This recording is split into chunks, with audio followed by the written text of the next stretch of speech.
Hello students, आज हम लोग कक्षा 10 का ये जो मासिक परीक्षा अक्टूबर माह में हुआ है विषय विज्ञान का, इस पेपर को हम लोग हल करेंगे। देखें, विषय विज्ञान और ये कक्षा 10 का मासिक परीक्षा अक्टूबर 2024 में हुआ है। तो इस पेपर को हल करेंगे हम लोग। समय आप जानते हैं 1.5 घंटे होता है और पूर्णांक जो होता है इसका ये 50 होता है। पेपर में आपको पता है कि पेपर 2 सेक्शन में डिवाइड होता है। सेक्शन ए में 1 से लेकर 30 तक बहुविकल्पीय प्रश्न होते हैं और जिसमें से केवल 25 प्रश्नों के उत्तर देना होता है, जो कि एक एक नंबर का होता है। और आपको सेक्शन बी में देखने को मिलेगा लघु उत्तरीय प्रश्न।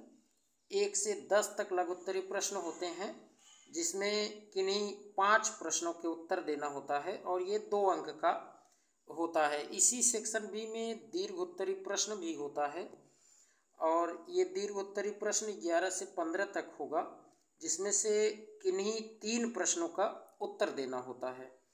लेकिन हम लोग सारे क्वेश्चन जितने भी हैं सब एक एक करके डिटेल में देखेंगे। तो देखते हैं, फर्स्ट क्वेश्चन से स्टार्ट करते हैं हम लोग। देखें, पहला प्रश्न दिया गया है। पहला प्रश्न कि विद्युत वाहक बल का मात्रक है। अब विद्युत वाहक बल आप जान रहे हैं, जब कभी भी ये यूनिट ऑफ इलेक्ट्रोमोटिव फोर्स या ईएमएफ भी इसे कहते हैं, ईएमएफ इलेक्ट्रोमोटिव फोर्स, तो इसका जो मात्रक होता है वो क्या होता है? वोल्ट होता है, वोल्ट। तो इसका ऑप्शन बी सही हो जाएगा। ठीक, आप जानते हैं। और अगर कभी पूछे कि कूलाम किसका मात्रक है, तो कूलाम के लिए तो आप बताएंगे विद्युत आवेश। विद्युत आवेश एम्पीयर जानते हैं, विद्युत धारा का है। और वाट अगर पूछा जाए तो वाट शक्ति का मात्रक है। और यहाँ पर जो ऑप्शन सही होगा वो क्या होगा? वोल्ट होगा, क्योंकि विद्युत वाहक बल का मात्रक वोल्ट होता है। देखिए, सेकंड क्वेश्चन आप जरा चेक करिए। सेकंड क्वेश्चन में दिया गया है कि चुंबकीय बल क्षेत्र का एसआई मात्रक है। चुंबकीय बल क्षेत्र का एसआई मात्रक न्यूटन प्रति एम्पीयर मीटर होता है। न्यूटन प्रति एम्पीयर मीटर, तो ये जानते रहिए, ऑप्शन ए सही होगा इसका। नेक्स्ट क्वेश्चन आप जरा देखें, थर्ड क्वेश्चन, डायनमो का सिद्धांत आधारित है। तो डायनमो का जो सिद्धांत होता है यह विद्युत चुंबकीय प्रेरण पर होता है। किस पे होगा? विद्युत चुंबकीय प्रेरण। तो ऑप्शन सी सही हो जाएगा इसका। ठीक, ऑप्शन सी सही हो जाएगा, विद्युत चुंबकीय प्रेरण यानी इलेक्ट्रोमैग्नेटिक इंडक्शन। चौथा क्वेश्चन आप जरा देखें। चौथे क्वेश्चन में विद्युत मोटर को चलाया जा सकता है दिष्ट धारा पर या प्रत्यावर्ती धारा पर। तो दोनों धारा पर इसको आप चला सकते हैं, विद्युत मोटर को, दिष्ट धारा पर भी और प्रत्यावर्ती धारा पर भी, यानी डायरेक्ट करंट और अल्टरनेटिंग करंट दोनों में इसको चलाया जा सकता है। पांचवा क्वेश्चन आप जरा देखें, दाएं हाथ के अंगूठे के नियम को किसने प्रतिपादित किया था? तो ये तो एकदम आसान सा क्वेश्चन फ्लेमिंग ने किया था। फ्लेमिंग का दाएं हाथ का नियम, फ्लेमिंग का बाएं हाथ का नियम आप पढ़े हैं। ये छठा क्वेश्चन आप जरा देखें, विद्युत चुंबकीय प्रेरण की खोज किसने की थी? विद्युत चुंबकीय प्रेरण की खोज फैराडे ने किया था, इसको याद रखना है। विद्युत चुंबकीय प्रेरण की खोज फैराडे नामक वैज्ञानिक ने किया था। नेक्स्ट क्वेश्चन आप जरा देखें, सातवां, विद्युत चुंबक बनाया जाता है। तो विद्युत चुंबक जो होता है वह किससे बनाया जाएगा? तो वह बनाया जाता है सॉफ्ट आयरन से, यानी नरम लोहे से बनाया जाता है। विद्युत चुंबक जो होता है वो किससे बनाया जाता है? सॉफ्ट आयरन से, जानते रहिए। नेक्स्ट क्वेश्चन आप जरा देखें, 8वां नंबर का प्रश्न है, विद्युत जनित्र परिवर्तित करता है। विद्युत जनित्र, जनरेटर जिसे आप कहते हैं, जनरेटर। तो जनरेटर के बारे में तो सिंपल सी बात है कि यह यांत्रिक ऊर्जा को विद्युत ऊर्जा में बदलता है। ऑप्शन सी सही हो जाएगा, है ना। ये mechanical energy into electrical energy, यानी मैकेनिकल ऊर्जा को, यांत्रिक ऊर्जा को यह विद्युत ऊर्जा में यानी इलेक्ट्रिकल एनर्जी में कन्वर्ट करता है। देखें 9वां नंबर का क्वेश्चन है, विद्युत तार सामान्यतः होता है। विद्युत तार जो होता है वह सामान्यतः कैसा होगा? तो देखिए सामान्यतः अगर विद्युत तार पूछा जाए, जो लाइव, देखें यहाँ इंग्लिश में दिया live wire is generally, live wire जिसमें से करंट चल रहा है वह सामान्यतः लाल रंग का होता है। कैसा होगा? लाल रंग का होता है। और अगर उदासीन है तब काले रंग का आप बताएंगे उदासीन अवस्था में। और जो अर्थ वायर होता है, अर्थ वायर जिसे आप अर्थिंग कहते हैं, तो वह होता है हरे रंग का। तो यहाँ पर लाइव वायर इज जनरली, देखें 9वां नंबर जो दिया है लाइव वायर इज जनरली, तो ये रेड कलर का होगा। कैसा? रेड कलर का। ठीक, देखें ये 10वां नंबर का प्रश्न आप जरा चेक करिए। दिया है कि दिक् परिवर्तक युक्त जनित्र उत्पन्न करता है। दिक् परिवर्तन युक्त जनित्र जो होता है यह उत्पन्न करता है, तो यह दिष्ट धारा, कैसा, किस तरीके का धारा उत्पन्न करता है? तो दिष्ट धारा, जिसे आप डायरेक्ट करंट कहते हैं। तो a generator with a commutator produces, तो ये दिष्ट धारा याद रखे रहना है, ऑप्शन ए सही हो जाएगा। तो देखते हैं हम लोग अब ये नेक्स्ट क्वेश्चन। यहाँ तक तो आपका ये फिजिक्स का क्वेश्चन था। अब आपके जो क्वेश्चन मिलेंगे 11 नंबर से, ये केमिस्ट्री के क्वेश्चन हैं। देखिए डालडा में उपस्थित वसा अम्ल किस प्रकृति का होता है? What is the nature of the fatty acid present in Dalda? Dalda में संतृप्त, याद रखे रहना है, संतृप्त जो होता है वसा अम्ल, वही डालडा में उपस्थित होता है। असंतृप्त हम लोग अगर कोई भी वसी पदार्थ है तो उसको नहीं खाते हैं, संतृप्त जो होता है उसी खाते हैं। तो डालडा जो है संतृप्त है, जानते रहें। नेक्स्ट क्वेश्चन आप जरा चेक करिए, 12 नंबर का प्रश्न। आयोडीन को निम्नलिखित किस द्रव में घोलने से टिंचर आयोडीन बनता है? वेरी इंपॉर्टेंट क्वेश्चन पूछता है कि टिंचर आयोडीन किस तरीके से बनता है। तो याद रखे रहिए, ये जो टिंचर आयोडीन है, इस टिंचर आयोडीन में क्या क्या होता है? आयोडीन होगा और साथ ही साथ या तो पोटेशियम आयोडाइड रहे या दोनों में से कुछ भी ले लीजिए, पोटेशियम आयोडाइड या सोडियम आयोडाइड। और इसी के साथ होता है ये एथिल एल्कोहल C2H5OH और वाटर होता है, वाटर H2O। अब ये आयोडीन कितना होता है? तो लगभग 2 से 3% ये होता है। और या तो पोटेशियम आयोडाइड लीजिए या फिर सोडियम आयोडाइड और एथिल एल्कोहल और जल होता है। तो इसमें से तो हमें लग रहा है केवल अगर आप ऑप्शन में देखें तो कुछ भी नहीं दिया, केवल एथिल एल्कोहल दिया है, तो एथिल एल्कोहल यही सही हो जाएगा।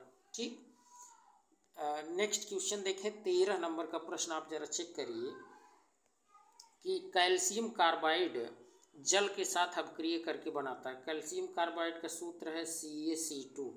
स्ट्रक्चर बहुत पूछता है इसका, तो कार्बन ट्रिपल बॉन्ड, देखें कार्बन ट्रिपल बॉन्ड है, कार्बन ट्रिपल बॉन्ड कार्बन, और कैल्शियम पर 2 चार्ज होता है, 2 प्लस होता है, तो एक एक इलेक्ट्रॉन ये ले लेते हैं दोनों कार्बन, और इस तरीके से ये कनेक्ट रहता है। ठीक, इस तरीके से ये कनेक्ट रहता है, जानते रहिए। तो कभी भी अगर इसका जल अपघटन करें, है ना, कैल्शियम कार्बाइड के जल के साथ अपक्रिय करवा दें CaC2 की जल के साथ, तो क्या मिलेगा? तो C2H2 मिल जाता है, C2H2 जिसे आप एसिटिलीन कहते हैं। और साथ ही साथ यहाँ जल कर दीजिए, जल के साथ क्रिया कहा है ना, जल के साथ H2O, तो और CaO मिल जाएगा, CaO जिसे आप कैल्शियम ऑक्साइड कह देते हैं। तो इस तरीके से आपको देखने को मिलेगा। या अगर आप इसको थोड़ा सा बैलेंस करेंगे ना, तो कैल्शियम है तो CaOH होल ट्वाइस मिलेगा, CaOH होल ट्वाइस, ठीक है। और साथ में इसको बैलेंस कर देंगे तो इस तरीके से ये संतुलित हो जाएगा, ठीक है। 4 हाइड्रोजन, ये कैल्शियम हाइड्रोक्साइड बनेगा, जानते रहिए, और ये C2H2 बनेगा, यानी एसिटिलीन इसी को आप कह देते हैं। तो एसिटिलीन कहाँ पर है, एसिटिलीन, अच्छा, या ये जो देख रहे हैं, ये जैसे एक कार्बन होगा, 2 कार्बन होगा, तो एक को मेथ कहते हैं, 2 को एथ, तो 2 एथ हो गया, और ट्रिपल बॉन्ड है तो आइन, आप जानते होंगे एल्केन में एन लगाते हैं, एन इन आइन, तो ट्रिपल बॉन्ड है, आप जानते हैं इसमें, ये ट्रिपल बॉन्ड C2H2 का ये है स्ट्रक्चर, तो इसको हम लोग एथाइन कहते हैं, तो ऑप्शन सी सही हो जाएगा, ठीक। 14 नंबर का प्रश्न आप जरा ध्यान से देखें। 14 नंबर का क्वेश्चन ये वाला, एल्कीन का सामान्य सूत्र है, एल्कीन का सामान्य सूत्र होता है CnH2n। एल्केन अगर पूछे, एल्केन अगर पूछ रहा है तो आप बताएंगे CnH2n+2, CnH2n+2, और ये एल्कीन का हो गया। एल्काइन का ये है, ये वाला एल्काइन का है CnH2n-2, ठीक। चलिए 15 नंबर का क्वेश्चन आप ज़रा देखें। 15 नंबर का क्वेश्चन देखिए, एल्केन में कार्बन परमाणुओं के बीच बंधन का प्रकार होता है। एल्केन में अगर आप देखेंगे तो एल्केन कह रहा है, एल्केन तो एकल बंध होता है, ये आप जानते हैं, चाहे अभी एल्केन, यही एल्केन है, एथेन हुआ, मेथेन हुआ, तो देखें कार्बन कार्बन के बीच में यहाँ क्या मिल रहा है, सिंगल बॉन्ड, तो एकल बंध जिसे आप सिंगल बॉन्ड कहते हैं। एल्कीन में पूछता तो डबल बॉन्ड, एल्काइन में ट्रिपल बॉन्ड, ठीक। अच्छा 16 नंबर का प्रश्न आप देखें, एथाइलीन का IUPAC नाम क्या है, ये है एथाइलीन, एथाइलीन इसी को आप कहते हैं। C2H4 जो है ये क्या है, ये C2H4 ये एथाइलीन है। IUPAC नेम आप जान रहे हैं, 2 कार्बन को एथ कहेंगे, और डबल बॉन्ड है तो इन लगाइए, एथीन, एथीन, और एथीन आपका ये हो जाएगा ऑप्शन नंबर ए में ही, आप ज़रा देखें एथीन दिया गया है, विकल्प ए में आप देखिए आपको मिल जाएगा एथाइलीन का IUPAC नेम, है ना। ये नेक्स्ट 17 नंबर का क्वेश्चन आप ज़रा देखिए, दिया है एल्डिहाइड श्रेणी के सदस्यों का क्रियाशील समूह। एल्डिहाइड आप जानते हैं CHO होता है, CHO। अब ये वाला ऑप्शन आप जरा देखिए कहाँ मिल रहा है, इसमें CO ये तो कीटोन है, CHO ये आपका ये बी वाला ऑप्शन सही है, ये अल्कोहल का है, और यहाँ भी CHO दिया है, तो यहाँ पर तो आप चेक करें तो ऑप्शन बी और डी दोनों सही है, आप चाहे जैसे बनाएं है वही CHO ही। कार्बन और हाइड्रोजन के बीच सिंगल बॉन्ड, और कार्बन ऑक्सीजन के बीच में डबल बॉन्ड होता है, दोनों विकल्प इसके सही हैं। 18 नंबर का प्रश्न आप जरा देखिए।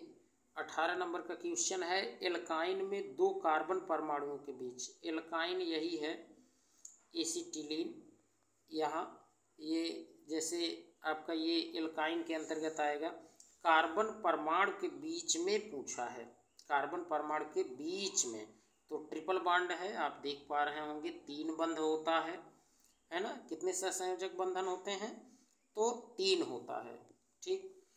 19 नंबर का प्रश्न आप जरा देखें। 19 नंबर का क्वेश्चन आप जरा देखिए, एल्कोहल में कौन सा तत्व उपस्थित नहीं है। जैसे एल्कोहल अभी हम ले लेते हैं, यही एथिल एल्कोहल C2H5OH, तो इसमें कार्बन तो है ही, हाइड्रोजन भी है, देखिए हाइड्रोजन भी है, ऑक्सीजन भी है, लेकिन नाइट्रोजन नहीं होता, उपस्थित नहीं है पूछा है, तो नाइट्रोजन नहीं होता, ऑप्शन बी सही हो जाएगा, नाइट्रोजन।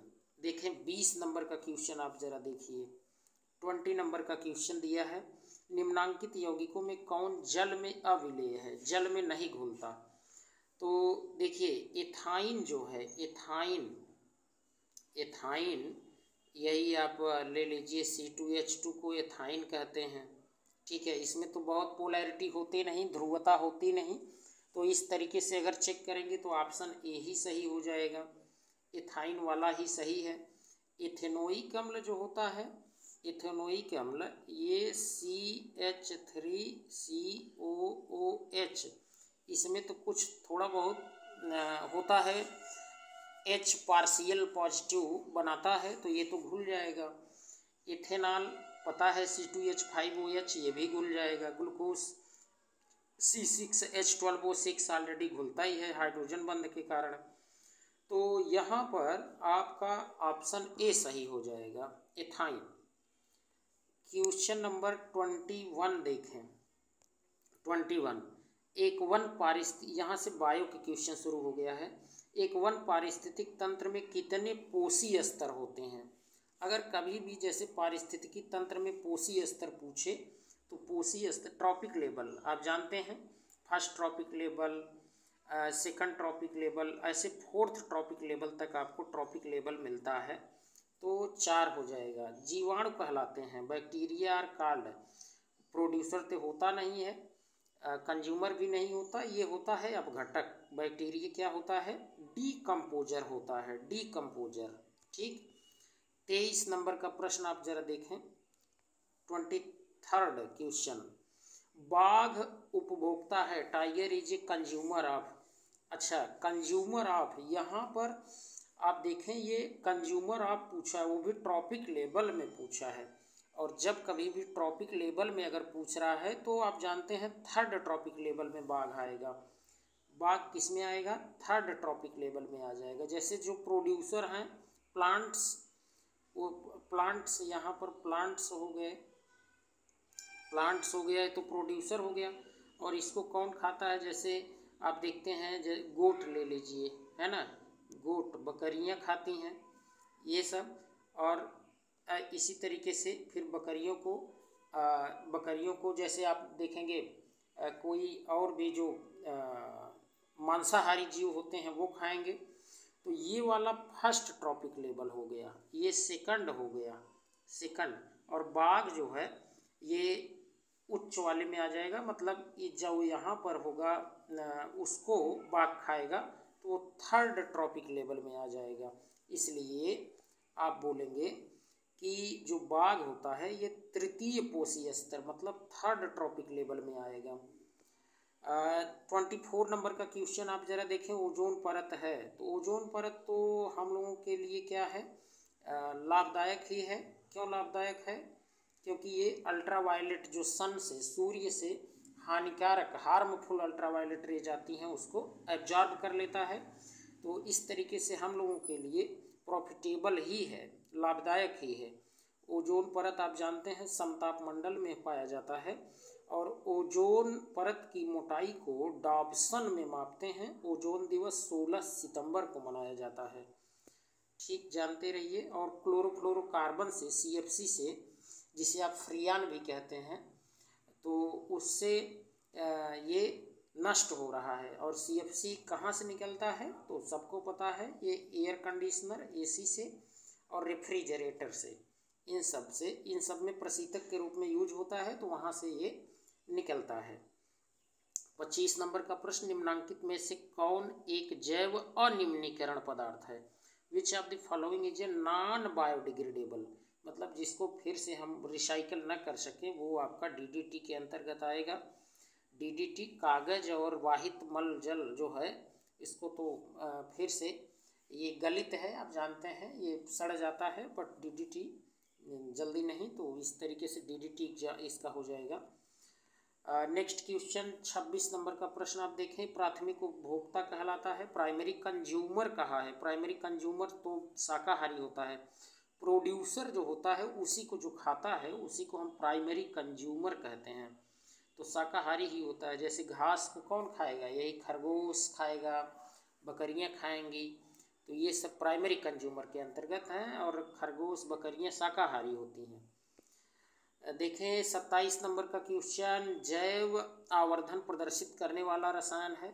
जैव आवर्धन प्रदर्शित करने वाला कौन होता है? जैसे जो हैवी मेटल्स होते हैं, आपके मरकरी हुआ जिसे आप पारा कहते हैं, जैसे आप पेस्टिसाइड देखें, पेस्टिसाइड डीडीटी, तो डीडीटी ही आ रहा है इसमें, डीडीटी जैव आवर्धन। इसी को आप कह देते हैं chemical which shows biomagnification. Biomagnification में कौन आएगा? डीडीटी आ जाएगा। और हैवी मेटल्स भी जैसे पारा होता या पेस्टिसाइड भी होता, तो ये भी आते हैं इसके अंतर्गत।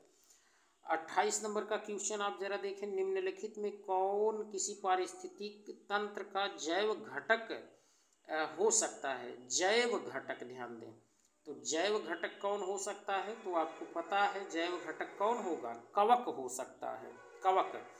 अजैव घटक के अंतर्गत आपका सॉइल, एयर, टेम्परेचर, ये सब आ जाएगा।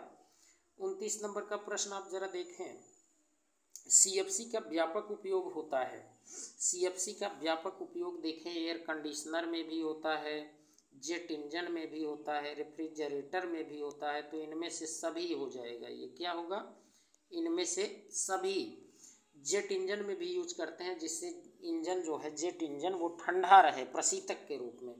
और इसके अलावा रेफ्रिजरेटर, एयर कंडीशनर, इन सब में भी इसका उपयोग होता है।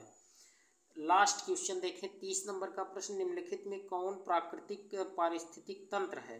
Which of the following is a natural ecosystem? Natural ecosystem के अंतर्गत आपका कौन आ जाएगा? फॉरेस्ट, जंगल आ जाते हैं, माउंटेन्स, पहाड़ आ जाते हैं, रिवर, नदियाँ आती हैं, सी, समुद्र आ जाता है। तो ये आपका समुद्र हो जाएगा यहाँ पर।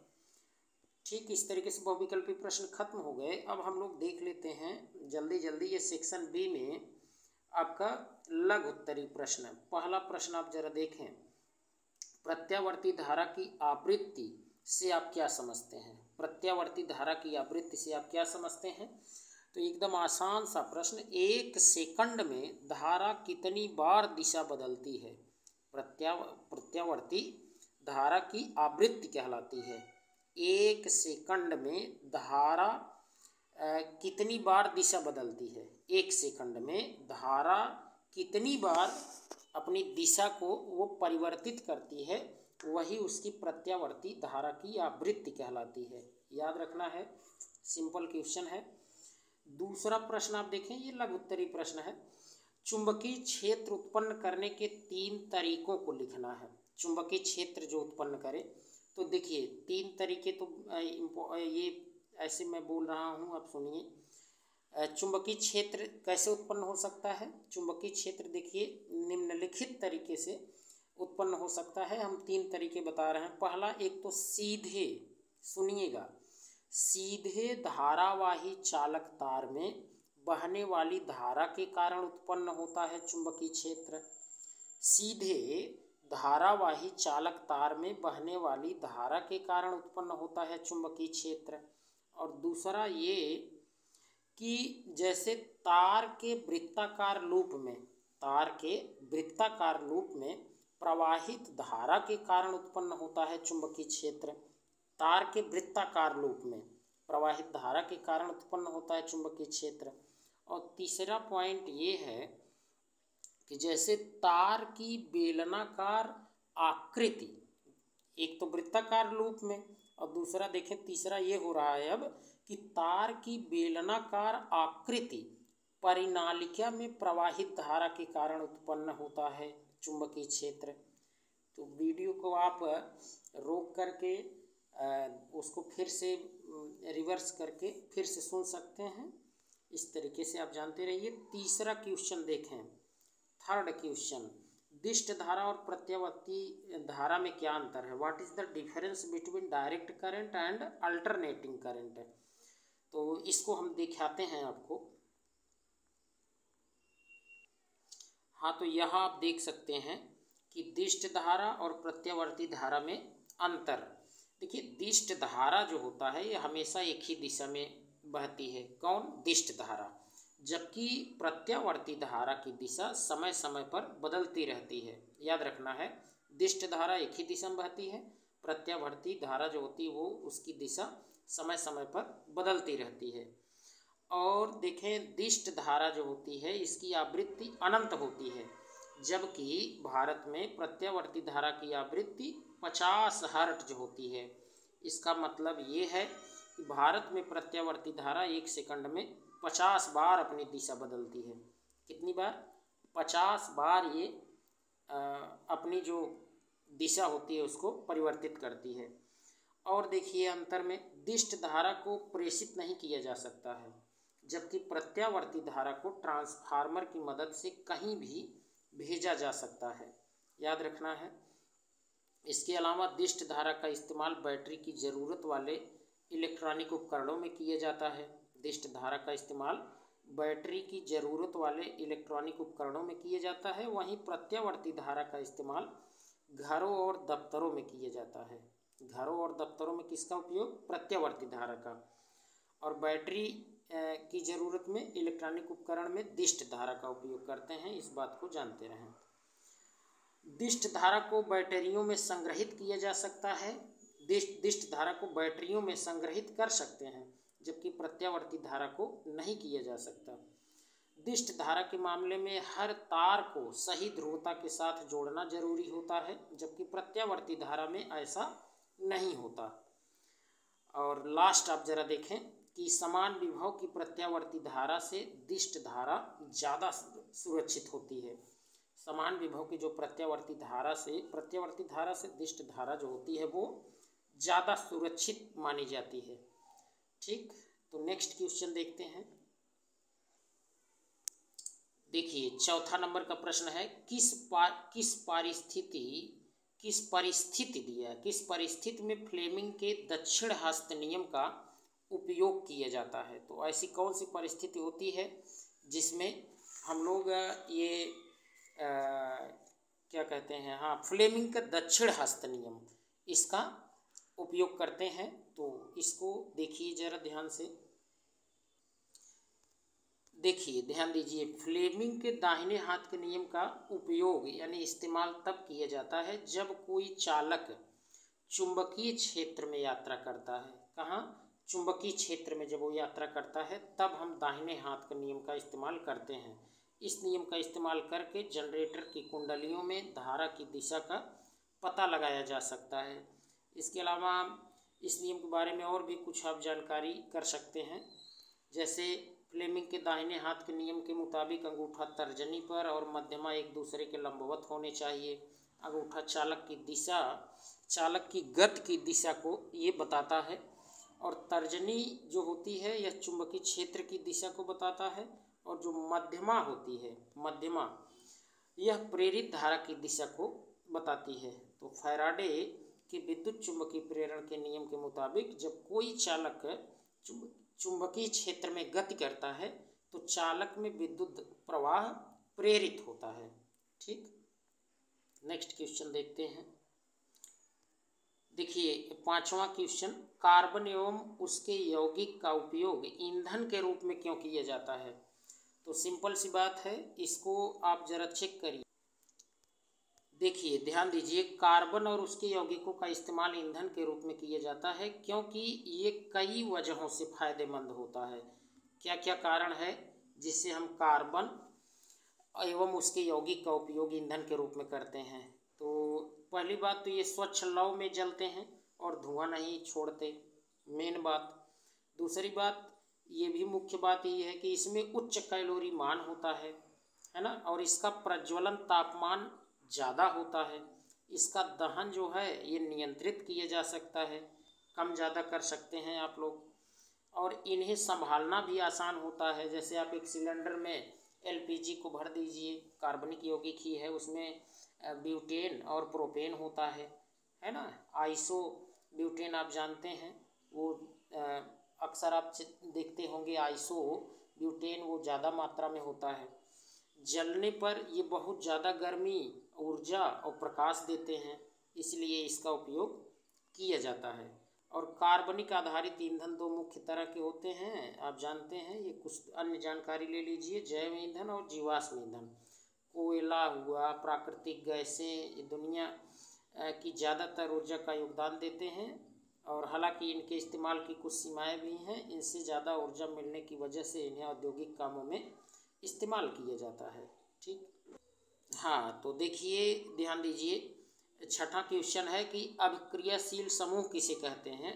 किसी एक अभिक्रियाशील समूह का नाम लिखें। तो आसान सा होता है, जैसे देखिए, परमाणु एक एक एक एक भी होता है। देखिए, एक या एक से अधिक, जैसे एक परमाणु भी हो सकता है। ये जो परमाणु है ये ईथर बना देगा, है ना, और ये क्या बना देगा, एल्कोहल बना देगा। और CHO अगर है तो ये क्या बनाएगा, एल्डिहाइड बना देगा। तो एक या एक से अधिक परमाणुओं का समूह अभिक्रियाशील समूह या क्रियात्मक समूह कहलाता है। और किसी एक अभिक्रियाशील समूह का नाम जैसे आप दे सकते हैं, यही एल्कोहल दे सकते हैं, ईथर का दे सकते हैं, CHO एल्डिहाइड का कोई एग्जाम्पल एक दे सकते हैं। और देखिए, जैसे अब क्रियाशील समूह में अगर इस तरीके से हम कार्बनिक में देख रहे हैं तो ये मिलेगा। लेकिन अगर आप चेक करें तो एक समूह वो भी होता है आवर्त सारणी में, जैसे क्षारीय मृदा धातु, है ना, या क्षारीय धातुएं। S ब्लॉक में फर्स्ट ए जो वर्ग है, समूह है, उसको हम लोग कहते हैं क्षारीय धातुएं, फर्स्ट ए को, जैसे hydrogen, lithium, sodium, potassium, rubidium, caesium, francium. और सेकंड ए में जाएंगे तो आपको क्षारीय मृदा धातुएं मिलेगा। तो उसको हम देखते हैं कि beryllium, magnesium, calcium, strontium, barium, radium. तो दोनों तरीके से आप दे सकते हैं। अब क्रियाशील समूह में आप आवर्त सारणी को भी लेकर दे सकते हैं और ये क्रियात्मक समूह को भी लेकर के दे सकते हैं। अच्छा, 7वां नंबर का क्वेश्चन देखें। सजाती श्रेणी से आप क्या समझते हैं, उदाहरण के साथ लिखें।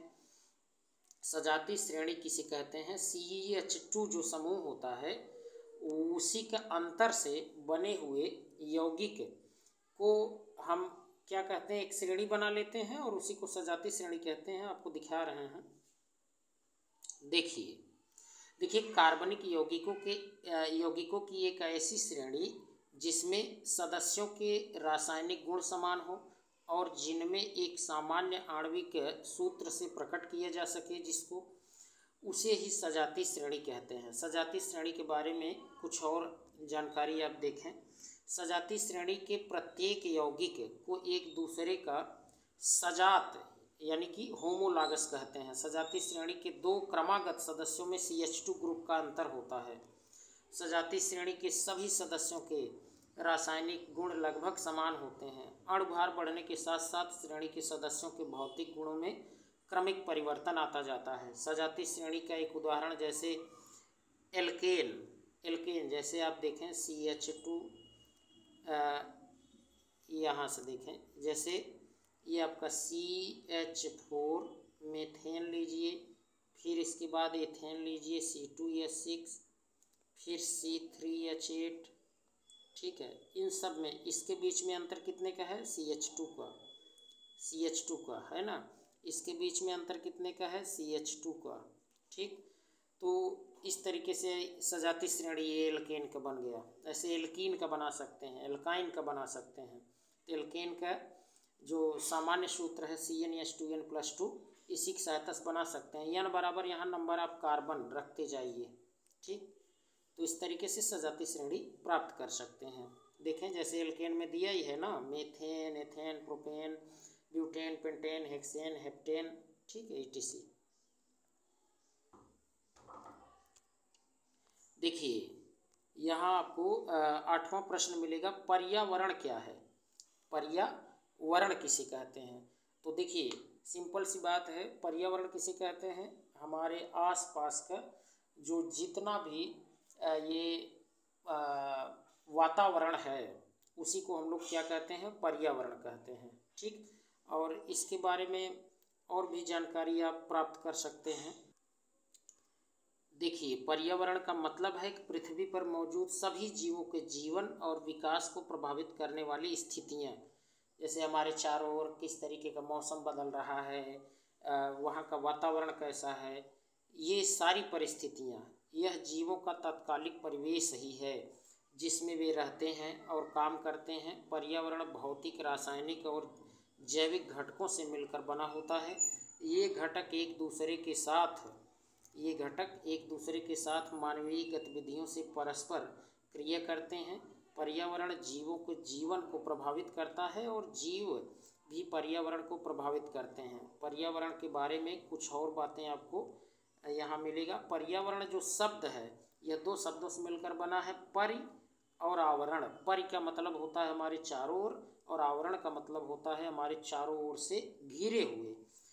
पर्यावरण के चार मूल घटक हैं, एक तो वायुमंडल, जलमंडल, स्थल मंडल और जीवमंडल। ठीक, पर्यावरण के प्रमुख घटक में आपको मिट्टी, पानी, हवा, जीव और सौर ऊर्जा मिलेगा। पर्यावरण का उद्देश्य है प्रकृति के अनुरूप जीवन की संभावना को बनाए रखना। पर्यावरण सामाजिक, आर्थिक, राजनैतिक और सांस्कृतिक कारकों से भी प्रभावित होता है, जानते रहिए। ठीक, अच्छा, यहाँ पर आपको एक क्वेश्चन और मिल रहा होगा, अगर ध्यान से देखें तो ये क्वेश्चन आपका है ग्रीन हाउस प्रभाव क्या है, what is the green house effect. तो ग्रीन हाउस इफेक्ट देखिए ग्रीन हाउस प्रभाव किसे कहते हैं। तो ग्रीन हाउस प्रभाव वह प्रक्रिया है जिसके द्वारा सूर्य से आने वाली विकिरण जो होती हैं वो ग्रीन हाउस गैसों द्वारा अवशोषित कर ली जाती है और वापस अंतरिक्ष में परावर्तित नहीं होती। यह पृथ्वी की सतह को इंसुलेट करता है और इसे जमने से रोकता है। और ग्रीन हाउस प्रभाव क्या है, जरा देखें। ग्रीन हाउस प्रभाव, ग्रीन हाउस कांच से बना एक घर है जिसका उपयोग जिसका उपयोग पौधों को उगाने के लिए किया जा सकता है। और सूर्य की किरणें ग्रीन हाउस के अंदर पौधों और हवा को गर्म करती हैं और अंदर फंसी गर्मी बाहर नहीं निकल पाती और ग्रीन हाउस को गर्म करती हैं। ग्रीन हाउस मतलब ये प्लांट ही है, इसी की बात हो रही है, जो पौधों की वृद्धि के लिए आवश्यक है। और पृथ्वी के वायुमंडल में भी यही स्थिति होती है। और दिन के समय सूर्य पृथ्वी के वायुमंडल को गर्म करता है और रात में जब पृथ्वी ठंडी होती है तो गर्मी वापस वायुमंडल में वो फिर से विकीर्ण हो जाती है। इस प्रक्रिया के दौरान पृथ्वी को वायुमंडल में मौजूद ग्रीन हाउस गैसों द्वारा गर्मी को अवशोषित कर लिया जाता है। यही वह चीज़ है जो पृथ्वी की सतह को गर्म बनाती है, जिससे पृथ्वी पर प्राणियों का जीवित रहना संभव हो पाता है। कुछ ग्रीन हाउस गैसें देखें, यहाँ प्रमुख ग्रीन हाउस गैसें हैं। जैसे ग्रीन हाउस गैसें पूछा जाए तो आप ये CO2 carbon dioxide, methane CH4 और ये जलवाष्प पानी जिसे आप कह रहे हैं जलवाष्प होना चाहिए रियल में, H2O, nitrous oxide N2O, ozone O3 और क्लोरोफ्लोरोकार्बन CFC, ये सब ग्रीन हाउस गैसें हैं। ठीक, अच्छा, नेक्स्ट क्वेश्चन आप जरा देखें, पारितंत्र क्या है, व्हाट इज इकोसिस्टम। पारितंत्र किसे कहते हैं, तो आप देखें पारितंत्र अगर कभी पूछा जाए किसे कहते हैं तो आप बताएंगे कि देखिएगा यहाँ जैसे पारितंत्र के बारे में अगर जानकारी कहा जाए तो आप क्या बताएंगे, जरा समझिए। देखिए